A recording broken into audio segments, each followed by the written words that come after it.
Hey everybody, Evan here. Now before I get started, let me point out that I am still no longer with Codify. This is entirely for your benefit out of the kindness of my heart and excess time that I don't have. So please enjoy it. Please take advantage of it. Please listen to what I have to say for once. Um, I've been talking to a lot of you on and off, and a lot of you are in the process where you're trying to get your foot in the door, applying for jobs, all that jazz, and you're not seeing results yet. Now, first of all, it's completely normal. It can definitely cause a panic when you're not getting the results that you want right away, or within a certain time window. But that's normal. That is not exceptional. It's not a sign that you suck or you're not cut out for it or anything like this. Okay. However, there are steps that you guys should all still be taking. Independent of your job search, you should still be pushing yourselves and learning new things and trying new things. But there are also certain of these steps that can immediately help the job search component of this process. Okay, so I'm not going to get too into it. I don't have that's beyond the scope of this video, but I do want to walk you through all the way through a project that is an example of taking everything that you learned in the program, pushing it further, pushing yourselves out of your comfort zones, and making a new cool project and capitalizing on it as much as you can. This is not just about building a new project, although that's important. It's also about using that project as fuel in every possible way. So you're going to take that project and you're going to capitalize on it in the form of a case study, a new project to showcase, a new portfolio piece, a blog post, a Medium post, a LinkedIn article, any or all of the above. You can even make your own video on it after the fact, and you should. You should take a project like this and turn it into content for yourself, about what you can do in as many ways and mediums as you can possibly think of. So, without further ado, I'm going to just get started. I'm sure a lot of you will hit points where you get stuck or something doesn't seem to go right by following the steps that I'm following. Again, you can always reach out to me and ask questions. I'm not as responsive as I was when I was actually your mentor, but you can always reach out and I'll do my best to help out. Okay, so we're going to make a news app, a news web app in this case, using Vue. If you were my student, you should be familiar with Vue. I'm going to take your understanding of Vue, or at least your exposure to it, much further in the course of this project, and that's because we're going to be using the CLI, the Vue CLI. If you haven't already used the Vue CLI, that's one step you definitely should have taken on your own. You can read more about it at the Vue site. The documentation is excellent and all that jazz. But what you're going to need is, first of all, you're going to need to get an API key from the news API site. Okay, this is just a generic API for accessing news. It's newsapi.org. It's free to get a key. It's a 2-second sign up process. I think I already have an account. I do. I even have an API key. You could even use mine if you really want to. I don't care, but don't. You should get your own. All right, so you're going to need an API key from newsapi.org. What else are you going to need? You're going to need to download, if you haven't already, Node.js. So you can go to nodejs.org, nodejs.org, nodejs.org. And you're going to want to download the one that says recommended for most users. They have a more current version that's usually they're working on, is still in the development stage. Don't worry about it. The version that's recommended for most users is perfectly fine. So you're going to download that and install it. I already have Node installed. So what does that mean? If I open up git bash, then if I type node you'll notice that my cursor changed from, well, not my cursor, the dollar sign changed to this little greater than sign, which means I've now entered like a new terminal execution context. Now, I'm not going to do that, but I'm going to exit out of it with Control C. If I type something like a command like node and then -v, this will tell me what version of Node I currently have. And apparently I have 11.4. Cool. Okay, so when you download Node, you should be able to run the command node-v in a git bash terminal. You should absolutely have git bash if you've been a part of the program. And it should return what version of Node you have. And you also want to check if you have npm. npm is Node Package Manager. Now, it's been a while. I don't think that you need to separately download npm. But in case it doesn't show up, you would get a command like npm command not recognized. Then you'll want to go to npmjs.com and yeah, I don't think you should need to download it separately. Anyway, you shouldn't need to download npm separately, but check. And if you do, for whatever reason, download it and install it. Once you install Node, once you install npm, you'll be able to use these commands in a git bash window like this. So I'm going to leave my news API site up just like this so I can easily access my key when I need it. And I'm going to get started. I'm going to create a brand new folder. I'm not going to copy my template for once, for reasons you'll see very soon. And I'm going to call this folder Vue News App. All right. And I'm going to close the bash window just like we're starting from scratch. And this might blow your mind a little bit, but I'm going to right click on my folder and select Git Bash here. And what that does is it opens a bash window that's already in the directory I need it to be in. There's a good reason I didn't teach you that while you were my student. And that reason is because you need to know how to get here without that command. Okay, so if you're on a Mac or your computer for whatever reason does not show Git Bash here when you right click on a folder, then use that cd command and use those terminal skills we developed and get to your project folder. All right, once you're there with Node installed and with npm installed, you're going to use npm Node Package Manager to install Vue, the vue-cli specifically. All right, now I'm going to show you how to do this, but I'm also going to pull up the Vue documentation,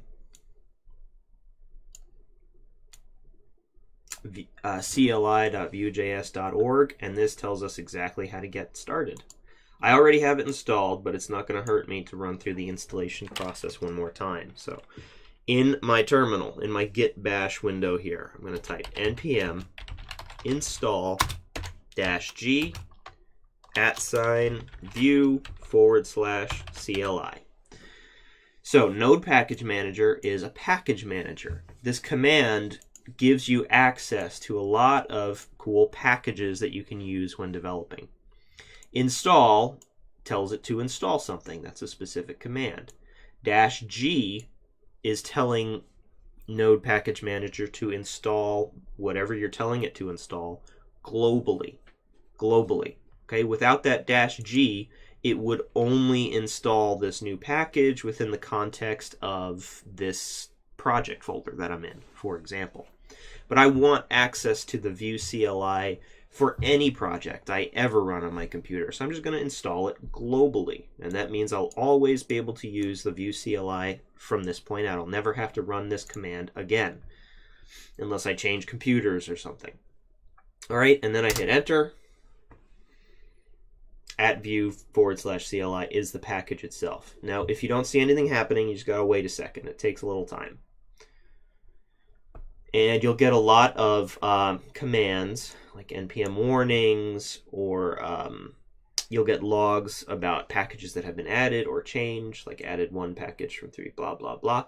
I don't want you to try to decipher what it's saying, okay? That's for a much later day, and most of the time you will not actually need to read it unless you're debugging or running into a problem, okay? So now I have vue-cli installed. I know it's finished because I don't see any error, nothing's red, and I now have the ability to type freely again. I see the $sign is back. Okay, so once again, I'm in the right folder, my Vue News app, and I'm going to create a project with Vue create and then the name of my project. Okay, so I'm just gonna write Vue News app one more time.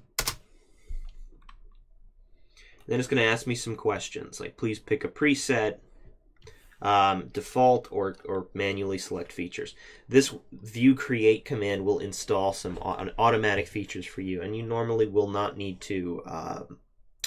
You'll not need to manually select your own anytime soon. So just hit enter,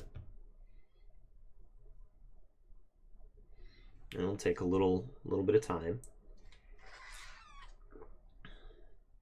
And while you're waiting on this, I would encourage you to take a moment to look at the documentation for the News API. It's really simple to use. That's why I picked it. And it has access to a lot of news. So let's look at endpoints, okay? You can access top headlines, you can access all news, you can access a list of sources. And these are the three primary endpoints that we'll be using. We can add additional queries to these to get more specific, but for now that's that's fine. That's all that we need to be concerned about for the first steps. All right, so back to git bash here. We're done. It's done a lot of stuff. Again, things that you don't need to pay too much attention to. But now that this is done, where's my folder? Here's my folder. I'm going to move my folder here. Now that this is done, if you open up your Vue News app folder, you should see a Vue News app folder inside your Vue News app folder. This is your actual project now. Let's open that up, and you should see a lot of folders and files that look completely foreign to you, and that's okay. All right, I'm going to pull this into Sublime so we can see what it looks like in an IDE, in a text editor. And that's not it.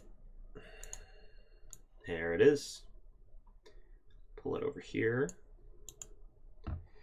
Okay, so I've got my file tree on the left here, and understandably, none of this looks familiar. We have node modules, public, src, git ignore, babel, config, package lock, package, and readme. I want you to pay zero attention to any of this. The only thing I want you to pay attention to is you can open the public folder and see there's our index.html. Okay, cool. Let's open it up and take a look. Now, this is what we're used to seeing. We're seeing an HTML page. There is some stuff that might look unusual to you, like this thing here, but don't worry about it. If you're concerned that I've been saying don't worry about it a lot, there's no other way to go about this right now. I'm not here to break down every single brand new thing that we see today. I'm here to walk you through putting something big and new and challenging together so that you can do it on your own, so that you will be equipped with the tools to find out what this actually means on your own. So if I say don't worry about it right now, I want you to really not worry about it. All right, we're actually never going to be in this index.html file, and that's the difference with this vue-cli based workflow. Okay, the project files that we'll be dealing with are different. We're not going to be inside this index.html, but it will still be serving our website. So I'm going to close that. Where we will be working is in the sources folder. And here we see assets, which is where we'll have images and stuff, and we probably won't be using any images this time around. We have a components folder, which will be very important. We have an app.vue file and main.js. Okay, let's open up app.vue and take a look. Now in Sublime doesn't know how to read a .vue file. So you have to actually tell it how to read this file. See how everything's white? We don't want that. We want to see markup. We want it to look like markup. So I'm going to come down here to the bottom right where it says plain text, click on it, and I see a whole list of languages and formats pop up. And I want to just select HTML. All right, I'm going to make this look like good old HTML. And there we go. Now we can read this file a lot more clearly. So to break down a .vue file very quickly for you, there's 3 parts. There's the template, there's the script, and there's the style. Okay? Let me put a big old commented line between each of these just to separate them. The template, the script, and the style. Style is where we're going to have CSS. Script is where we're going to have JavaScript. Template is where we're going to have HTML. It's as simple as that. I promise. Okay, now I'll talk a little bit more about components when we start making components of our own and what, import and export, what's going on here. So we've got our app open. We've got our API open. We've got our documentation open. Let's pull up that git bash window again. And if you closed it, don't worry. Just cd back to the same directory where you were. And now it ends by telling us successfully created project vue news app. Get started with the following commands. cd vue news app. So why does it tell us to do that? Because currently we're sitting inside that parent vue news app folder, that folder which contains another vue news app folder. We want to navigate into our actual project folder. So we're on the same level as all these guys. Okay, where I am currently, if I type ls, all I see is vue news app. So first thing it wants us to do is navigate into that proper project folder. And now if I type ls, I see all this stuff. Okay? And then it tells us to run npm run serve. And this is cool. This is going to be fun. npm run serve. And this runs a serve command using Node Package Manager. And it'll take a little bit of time. Now it's done. I can't type in this terminal anymore, but look at what it says. App running at localhost 8080. So what you can do now is open up a new browser window. If one doesn't open for you automatically, type in localhost 8080 or whatever number it tells you. It might not be 8080 on your machine. It might be 8000, 3000. And this is my app. This is my app. It's up and running. Okay? And the cooler thing about this is as I make changes to my code, like here where it says, welcome to your Vue.js app, let me just change this to welcome to my news app, capital M. And when I save this, it immediately changes. Okay, so it's just like the live reload function in brackets, only it's better because it's not weird. So we can now make changes on the fly, and whenever we save, they will be reflected in this browser window on the right. So that's awesome. That's great. Where's all this stuff coming from, though? Because there's not really that much HTML here. So what HTML do we have? We have inside the template. Now the template element itself doesn't ever render. I'm not going to reteach you Vue right now, but the template element itself doesn't ever render. This div, this element which it contains, is what actually renders. The div with the ID of app. And inside the div with the ID of app, there's an image, which is the Vue logo. I'm going to get rid of that. We don't need it. Save. And the Vue logo disappears. And then there's this custom element called Hello World. with some MSG attribute equal to welcome to my news app. So this hello world is actually a custom component that has been created in this Vue app. And this is where Vue really shines. Okay, I know that I introduced this to you guys when we were using Vue with the CDN and working on more simplified Vue projects. I introduced the idea of components, but we didn't get a really great opportunity to dive deep into it because there's a lot to unpack.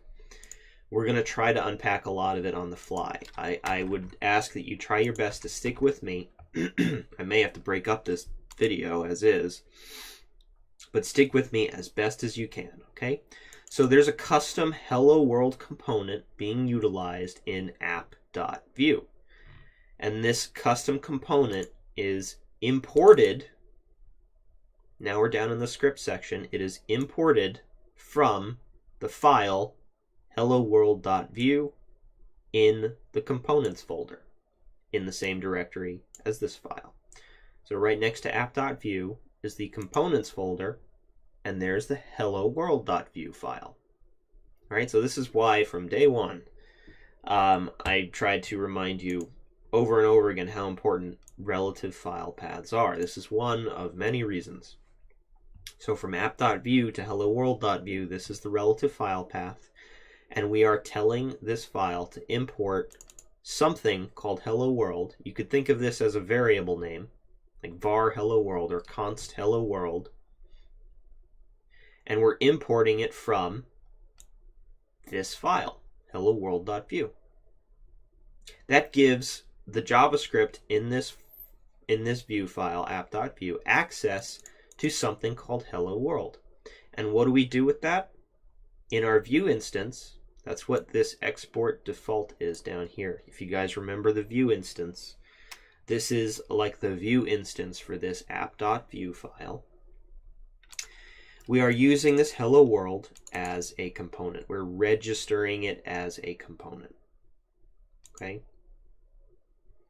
So remember, the most important thing in the Vue instances that we always saw was the data object. Okay?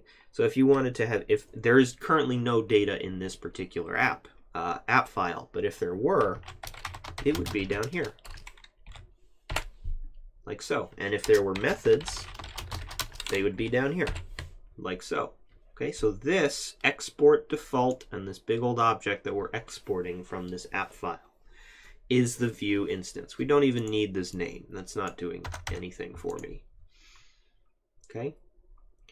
Now, is this the only connection that we need? Import hello world, register it as a component, use it in our template. Yes, but this is actually a shorthand I just want you to be wary of. Let's say I don't want this element to be called a hello world element. I just want it to be called a hello element.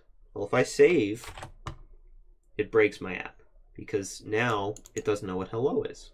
So you'd think I could just change this to hello, and that's true. That's true, that would work fine. If I save that, it works. But the file, the component that we're pulling it from is called hello world. So I don't want to confuse things more than I have to. So I want this to be hello world.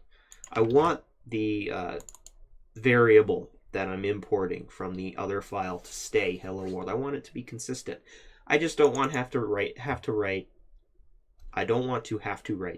hello world every time I want to use it as an element in my HTML. So what I would do instead is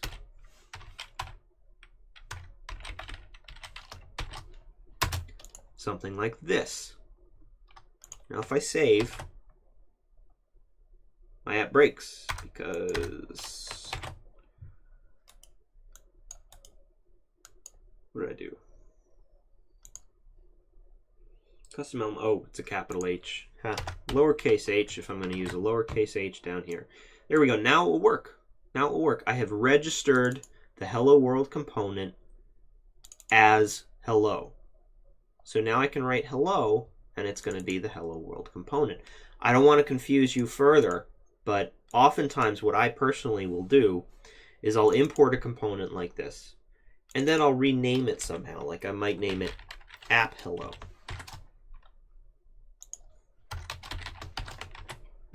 I like to do stuff like that. Okay? So if you see this, I just want you to remember the components object is exactly that, an object with key and value pairs. The value is whatever's being imported from another component file. The key is the name you're going to use in your HTML. If you don't see that colon, if there is no key value pair, if all you see is this is a shorthand for hello world as both the key and value. And then, of course, we need to fix it up here. Okay? Shorthand. Just want to remind you of that. So, here in style, it's just CSS. Not going to get into that. All we have is CSS here. No surprises there. Not right now. So, that means that we have a div with the ID of app, which contains a component called hello world.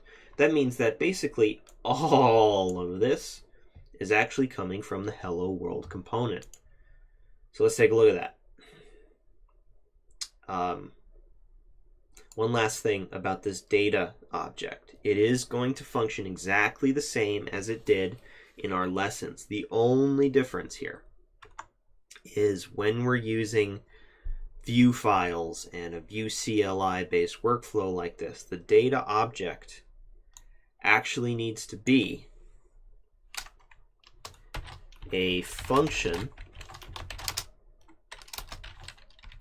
which returns our data object. So now's the point where we could put, message hello world. Now's the point where we could access this .message from anywhere else, and from here on out everything is exactly the same. But this is one important distinction that you do need to remember. So I'm just going to leave that there for reference. It's not going to hurt anything. Now let's take a look at hello world.view. Oh god. Switch to HTML. And we got a lot of shit, and that's because there's a lot of links here. Okay, so I'm just going to get rid of one UL, two UL. I'm going to get rid of these two ULs. Simplify it a little bit.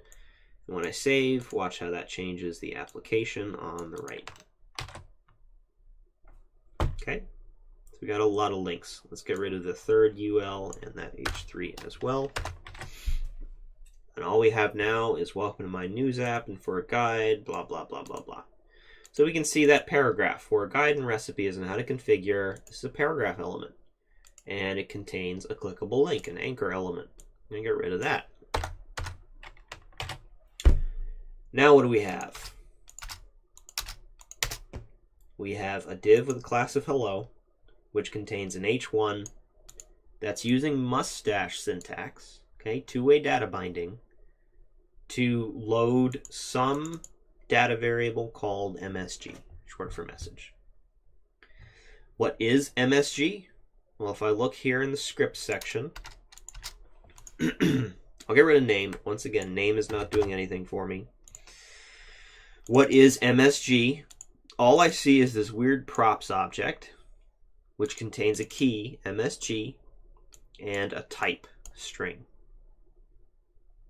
This is fine. This is good code, but I'm going to reconfigure this just a little bit so it's a touch simpler for us. Okay? I'm just going to make it an array that contains a string called MSG. Saved, nothing changes, still works. So that's the only other place we see MSG in this whole file. Where is it coming from? Well, let's jump back to app.view, the parent component that contains hello world, and take a look at this attribute inside our custom HTML element. MSG equals welcome to my news app.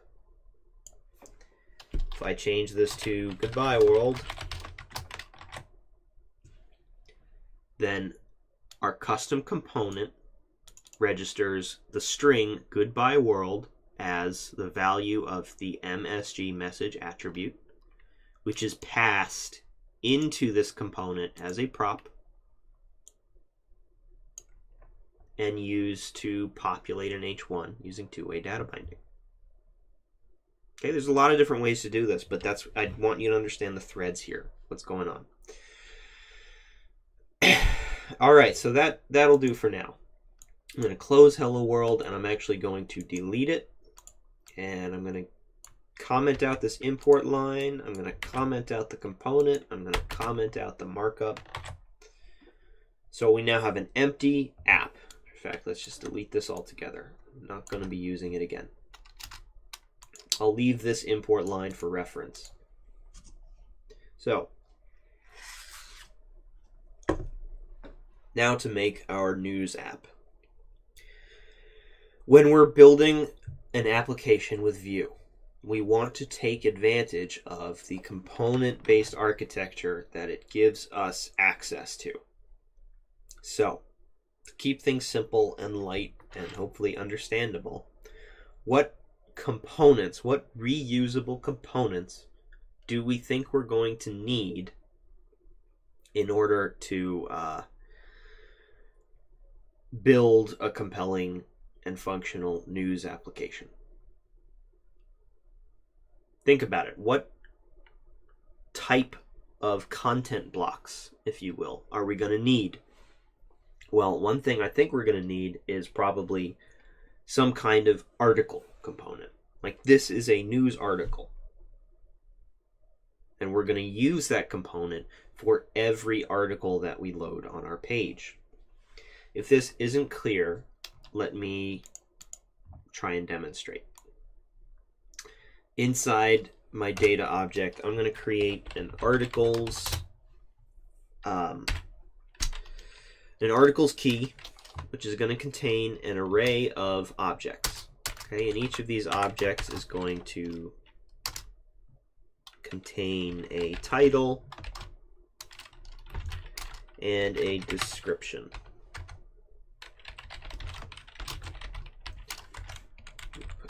An empty string in here. Okay. And we're going to have 3 of these. I'm just going to find some dummy text. Okay. All right. Description.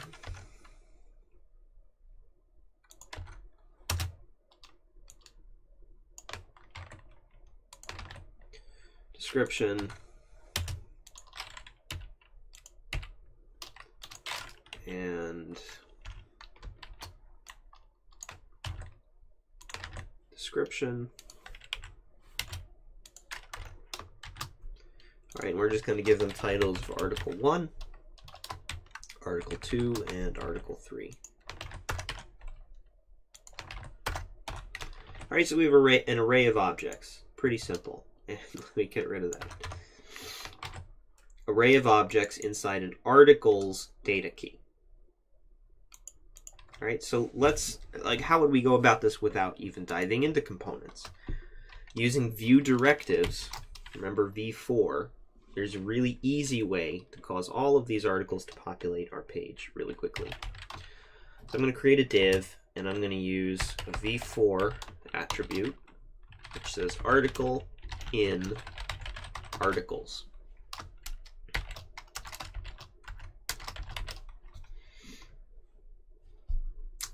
Okay, now articles refers directly to the data key called articles. Article in articles is me giving a name to each individual object inside that array. Okay, so if you're familiar with the .map function, article is like the parameter that we're using to refer to the individual items in an array that we're mapping. So every one of these objects is now referred to at its given time when it is active in this for loop, the variable name of article. Okay, I hope that makes sense. It might be a little confusing. There are multiple videos on the v4 directive on Codify's YouTube channel, so please check that out if you need to refresh your memory on how to utilize v4. If you're just hanging on for dear life, well, bravo, and hold on to your butts. So for v4 article and articles, now what do we want inside this div? Well, I'm going to create an h4, and I'm going to use two-way data binding or interpolation, mustache syntax, to display article dot title. And I'm going to save. And now look, we see article 1, article 2, and article 3 on our app. So far, so good. Underneath each h4, I want a paragraph. I'm going to use two-way data binding to print article dot description. Bam. And just like that, we have 3 articles on our page. They're not too attractive, though. How can we make them look a little better? Well, an easy way would be to say use Bootstrap. How do we hook up Bootstrap to a project like this so that we can use it? You guys know where the index.html is, so if you wanted to, say, paste the link to the Bootstrap style sheet up here in the head and the scripts down at the end of the body, you could. That's okay, and that's actually really good thinking if you thought of it, but that's not the best way to handle it here. If I wanted to use Bootstrap in a vue-cli based project, and I wasn't sure how to do that, or if it's even supported, I would search up vue-cli Bootstrap and see what comes up. And look, adding Bootstrap to a vue-cli project.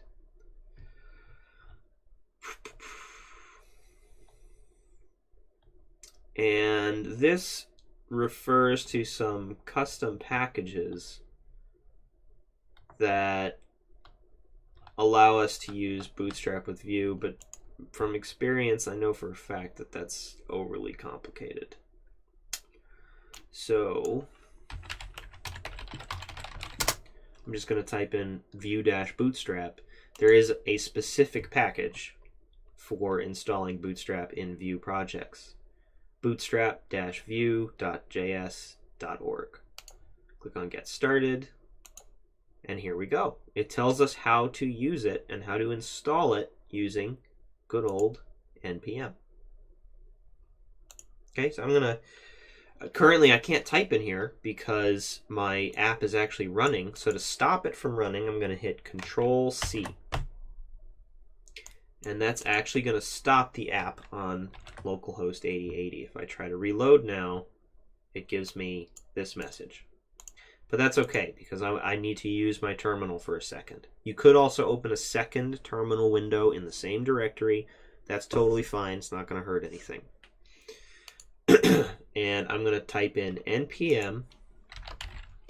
I is short for install. I'm going to use the longhand here. Bootstrap-vue. And hit enter. Now, how does this all work? What is this really doing? This is installing this custom package, Bootstrap-Vue, which is Bootstrap specifically for Vue projects. And it is installing it into this folder called Node Modules. And it's really easy for us to access stuff in that folder from our project files. Okay? So it's installed now. I'm going to go ahead and run npm run serve again so I can get my app back up.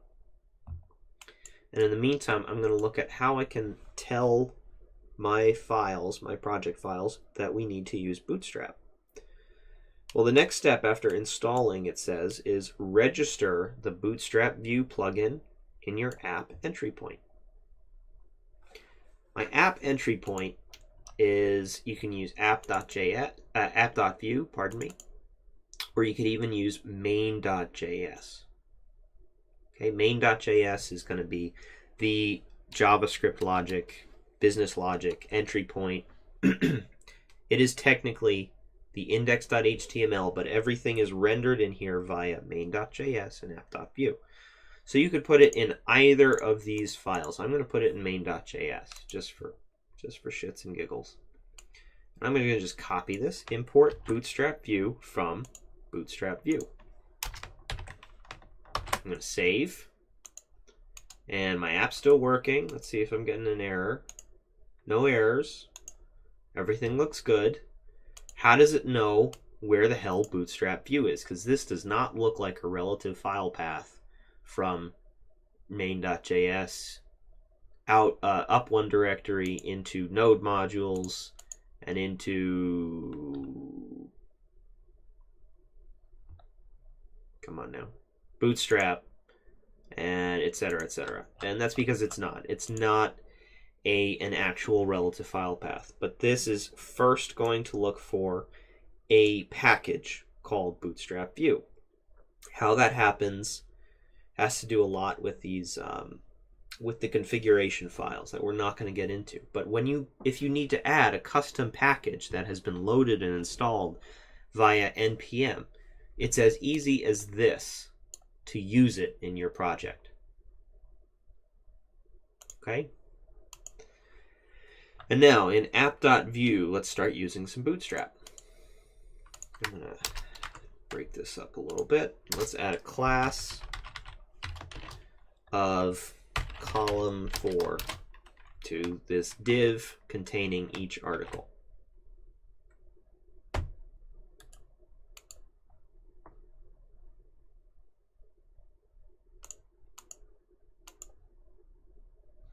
Oh, I do need it here. All right, let's get rid of it from main.js. Actually, I can have it in both places. I'd still need to import it into app.vue though. So let's just start with it in app.vue. So forget what I said before. You can have it in main.js. It can be convenient to have it in main.js if you're only going to be using this in a couple of components. But because I want this to be used everywhere, it's totally fine for me to just import it into the app.vue file. So that's what I'm going to do. And now that I've done that and I save, we see no style changes.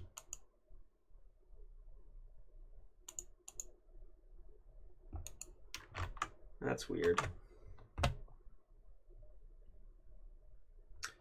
That's why.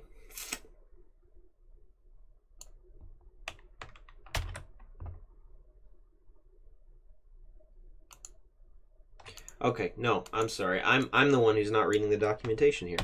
Done this in a while. So let's go back, import it in my main.js, and then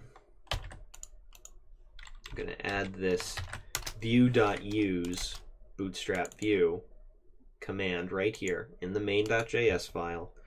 And I'm also going to import these Bootstrap CSS style sheets, also coming from that Bootstrap folder in the node modules folder, etc., etc., etc. Save, save, and now we see the styles taking effect. All right, thank God.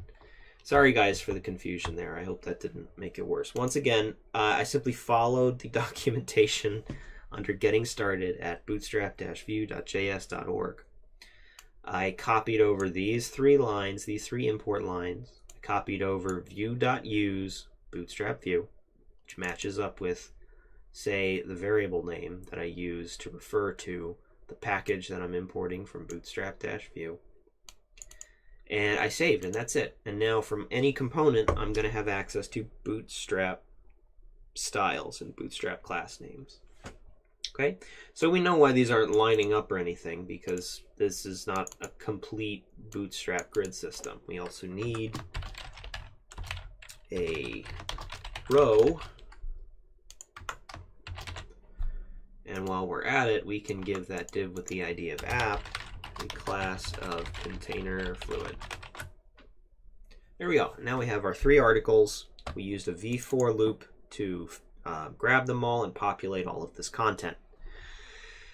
But these articles are all static. They're all just sitting here. They're all dummy text. We don't want that. We want to take advantage of the news API that we set up earlier, or that we registered for earlier. Let me pull these all together. Close this. All right, we want to use the API here in order to dynamically get news data. So let's figure out how to use this. You go to the documentation. Once again, newsapi.org, and find documentation.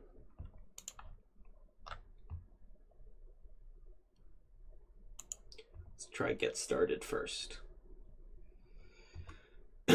Alright, so I want to show my users live, top, and breaking news headlines, blah, blah, blah, and it's got code samples here. We're using JavaScript. This is what I see. So I'm going to copy all of this. And then the question is, where do I paste it? Right? You don't want to paste it in main.js. You really don't. We want these to be accessed in our app.vue file. So where do we paste it? And that's a very legitimate and potentially confusing question. Where we're going to paste it is we're going to take advantage of some of what are called the Vue lifecycle hooks. Lifecycle hooks of each of these components. App.vue, app, is in fact a component. Currently everything is in app, and that's okay. We'll break it up later. But app is a component, and it has certain lifecycle hooks. If you don't know what those are, look it up. This is just to see exactly which hooks we have access to. Here we go. So below is a diagram for the instance lifecycle. You don't need to fully understand everything that is going on right now, but as you learn and build more, it will be a useful reference. So the hooks that we have access to are before create, created, before mount, mounted, before update, updated, before destroyed, destroyed. We're going to be using mounted. We're going to be using mounted. And essentially what before mount and mounted relate to is when the instance is rendered on our page. So under mounted, as soon as our instance is rendered, we're going to want to run the code that is contained inside our mounted lifecycle hook. So how do we do that? I'm going to get rid of these because they're empty right now. Well, below my data object, inside my Vue instance, I'm going to create a mounted key, which is going to contain a function that will run when this instance is mounted. And you can think of this function, this area, this scope, as the JavaScript in your main.js file in a normal project that you want to run as soon as your page loads. You can think of it like that. So I'm going to paste all this code right in here. And we're almost good to go. What does all of this do? Well, we see a URL endpoint. And look at that. The news API side actually automatically plugged in my custom API key here. You should have your own, but it's automatically plugged in there, which is kind of awesome. All right, so var URL equals this long URL endpoint. Var req request equals a new request. Okay, and this is just a very common way of making API requests. New request, and we're making that request to URL. Fetch is a promise. I know you guys haven't had a whole lot of exposure to promises, but suffice to say that fetch is executing this request and waiting for a response from the API. When it receives a response, it does this. It console logs the response, so all the data that came back, after converting it to JSON. Okay, so we make a request to this URL and we console log the response to JSON. I'm going to save. Crap. I just closed the wrong window.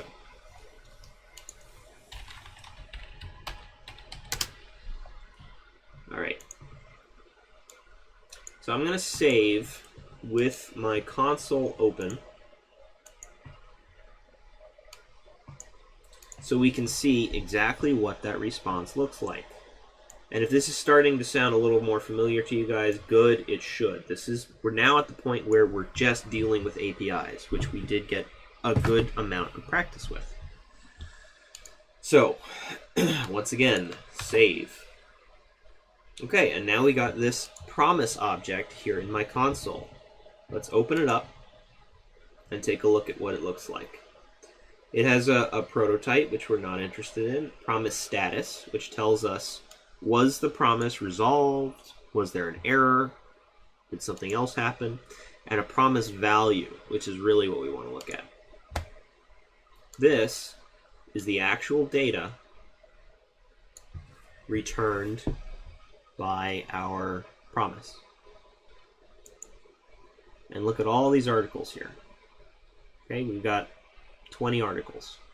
So that's the data that we want to somehow access. Excuse me.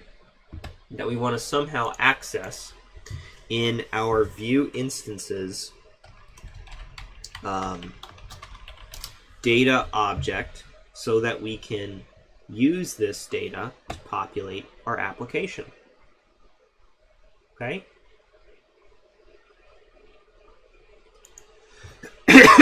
So, how do we actually get to that data? Well,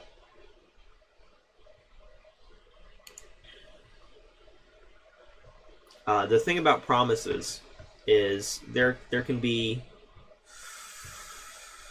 it can be challenging, especially if you're not already familiar with them at all, to figure out how to actually get to this promise value object.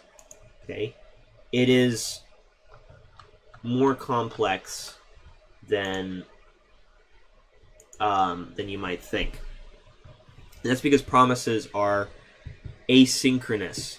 They're asynchronous functions that are running, that you can chain together in certain ways. That's what this .then is doing. It's chaining together actually multiple promises. So what we need to do is sorry, getting a phone call here. Anyway, pardon me, I'm back. So we actually need to chain yet another then promise onto this fetch request. Okay, just follow along here. Promises are definitely a conversation for a much longer video on another day. I'm going to add another then, inside of which is going to be a function which has a parameter data, and let's just console log data to start. And I'll get rid of this console log. Actually, I'm not going to get rid of it, I'm going to return it. Okay, whatever is wish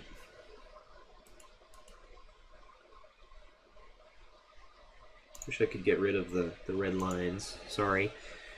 Normally I would be doing this in Visual Studio, but I wanted to use an IDE that you're familiar with. Anyway, anything that is returned inside a .then promise like this is then passed as the parameter, as the argument in the next .then. So response.json is going to get passed into this .then as data.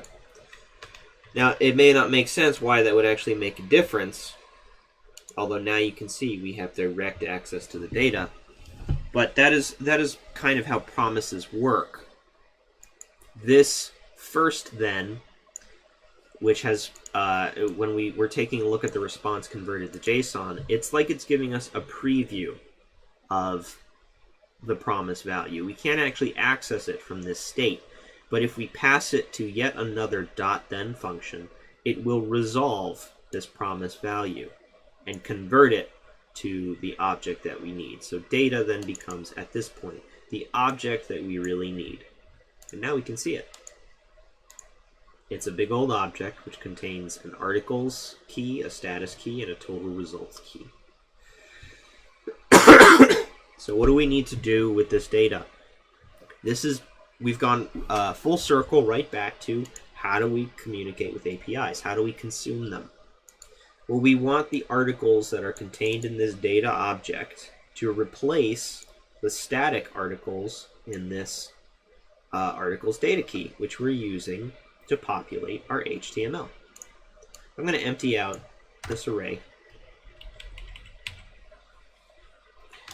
And what we want to do in here is we want to set this dot articles, which is going to be this data key right here. This dot articles. This is our data object. Articles is this data key. And we're going to set it equal to data dot articles.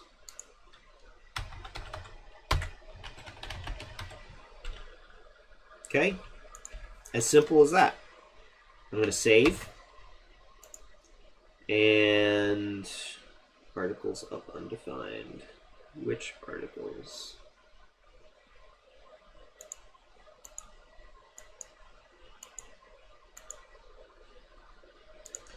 Right, let me just try console logging data.articles first. That worked.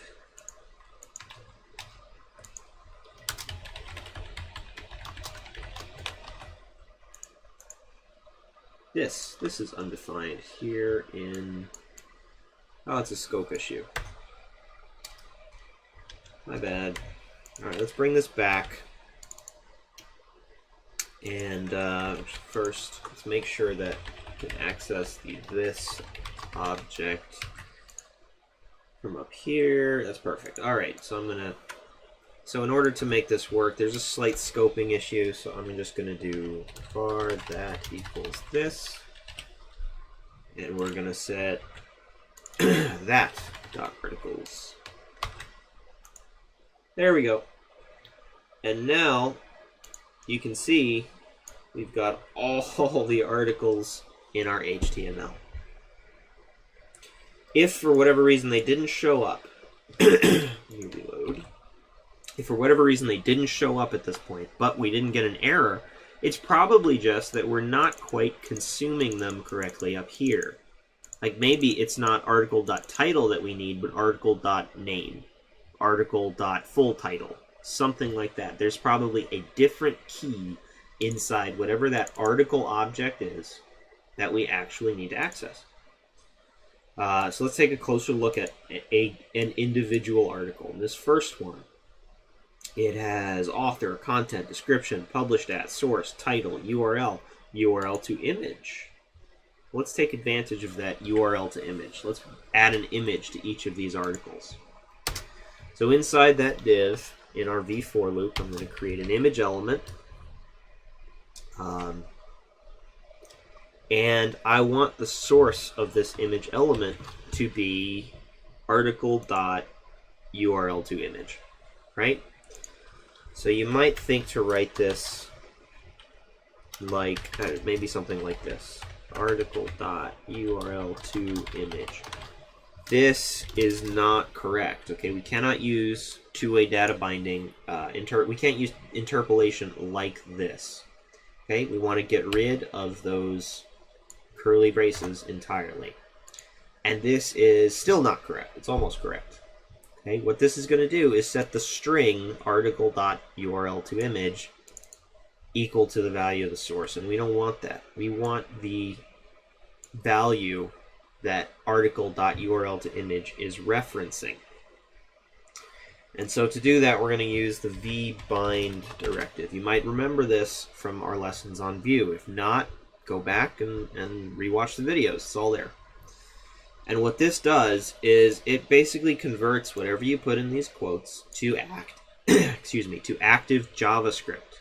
So article.url to image is not going to be parsed as a string. It's going to be parsed as the article object, and it's going to go inside and find the URL to image key, and it's going to return the value of whatever that is, which is going to be something like this URL.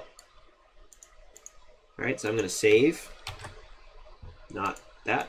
I'm going to save here. And now we have all of our article images, but they're way too big. So let's throw down a Bootstrap class class equals image fluid. There we go. And now we got all these articles. And the images are properly sized. So far, so good. Now, if I were being nitpicky, I would say, why don't your images have alts? Well, what is a reasonable alt that we could put inside each of these images? How about the article title? So please take a minute and just practice here. Just pause the video. It's a pretty simple concept here, but try and get a dynamically generated article title inside the alt attribute of your image element. And then come back. If you've already done that, then hopefully you figured out you're going to need to use vbind of the alt attribute and set it equal to article.title. And now, if we examine any one of these image elements in my HTML, we can now see in the alternate attribute, 21 Savage confirms he was born in the United Kingdom, -pitchfork. So now, even if the image doesn't show up, a screenwriter will pick it up as the title. Maybe that's not the best piece of data. Maybe description.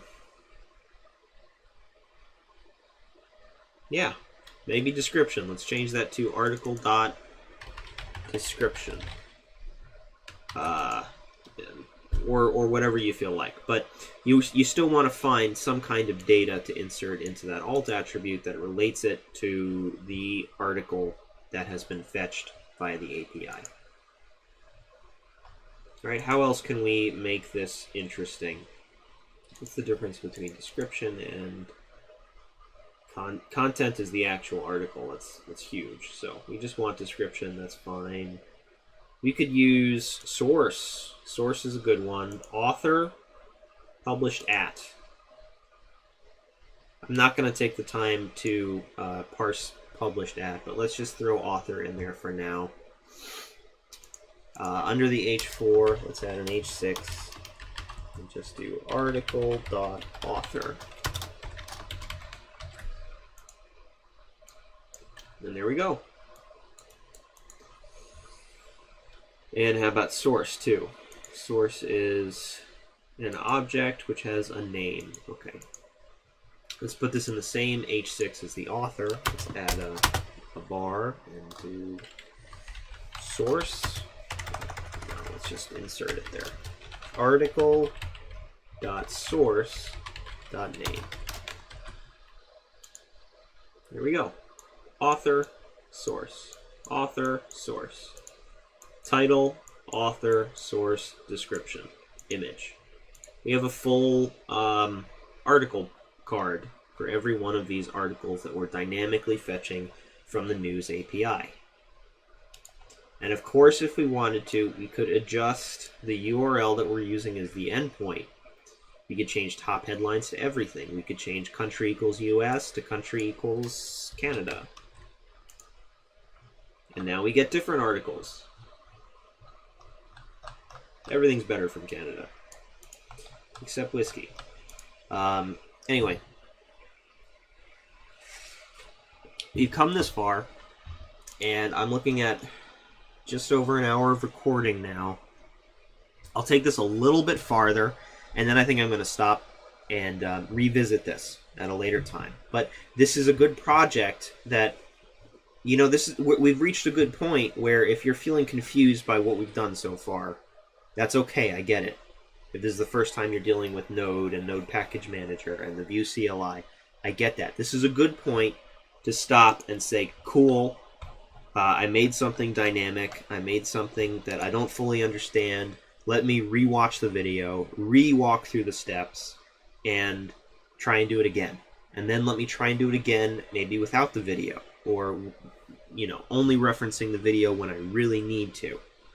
Or maybe I'm going to try it with a different API. Or maybe I'm going to edit the API endpoint somehow. All right, this is a good point, a good stopping point to go back and revisit everything that we've done. And then the next step is going to be breaking apart this architecture into something component-based. And the goal for that is, rather than using a v-for loop to generate a div like this for every article, we're instead going to use a v-for loop to generate an article component for every article. So each one of these will be its own programmatically rendered and populated component. And then we're going to have another component up at the top, a separate one, a non-article component, that is just for filtering results or for choosing a specific source. Things like that. That's weird. Some of these don't have authors. That would be a problem to talk about later. Like maybe we want a fallback. If an article doesn't have an author, maybe we want it to say author unknown, or maybe we only want it to show the source, something like that. But that's for a later date, all right? Once again, this is a good stopping point, and I take it back. I'm going to stop here too, and we'll revisit this maybe tomorrow or the day after, and break this up into component architecture, and then we will try and refactor it, make it more interactive and dynamic, and see how far we can push it. And then finally, I'm going to talk about how you should really capitalize on a project like this.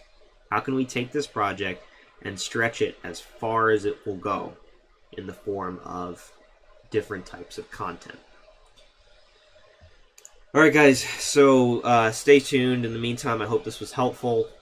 If you're unfamiliar with Vue, I hope it was a good first exposure to how easy it is to throw something together. If you're unfamiliar with Fetch, I'd suggest getting familiar with it, because that's really important for front-end developers now.